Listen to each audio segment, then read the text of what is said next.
The first thing that every pro player does when they hit a forehand is they pivot with their outside foot and they turn their shoulders sideways. Now, to get a sense of what this looks like, let's first start by watching a few clips of me shadowing the motion. Coming out of my split step, I pivot with my outside foot, I transfer my weight to that foot, and I turn my shoulders sideways. From the side perspective, what you'll notice is that when I pivot and turn my shoulders, my tennis racket starts to come back. Now, this is a very, very important point. My tennis racket is coming back because my shoulders are turning sideways and not because I'm using my arms to take the racket back. It's a big mistake in this step to use your arms to try and take the racket back. So let's watch this clip one more time. When I pivot and turn my shoulders, my tennis racket is coming back by virtue of my shoulder turn and not because I'm using my arms. During this step, you want to keep both hands on the tennis racket. Let's go to the FYB TV screen and watch Sasha Jones, a professional tennis player from New Zealand, pivot and turn her shoulders. Now, these clips are from a recent Washington Castles World Team Tennis event.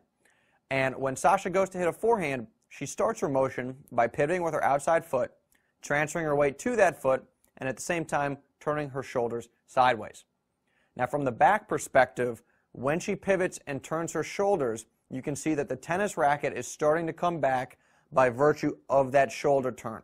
The arms aren't taking the racket back. In fact, she's got both hands still on the tennis racket. So let's watch this one more time to really hammer the point home. When she pivots and turns her shoulders, it's the shoulder turn doing the work to get the racket back and not her arms. Finally, let's freeze the action and look at some pictures of Frenchman Gaël Monfils pivoting and turning his shoulders. Now, Monfils recently made it to the semis of the French Open, and he's hit one of the hardest forehands on record, around 120 miles an hour. Now, here we have Monfils hitting his split step. He's in the air, he's about to come down.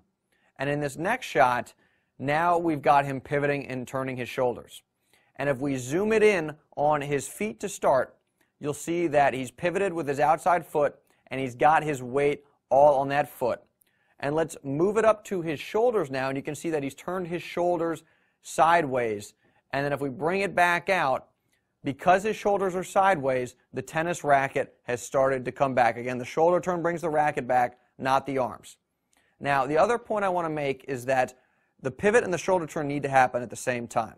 If you try and turn your shoulders without pivoting, you can try this at home now, it's harder to get your shoulders sideways if you don't pivot, because the pivot is going to open up your hips, and that's what makes it easy to get your shoulders all the way sideways. So the motion happens all at the same time, the pivot and the shoulder turn, and the shoulders are what bring the racket back and not your arms.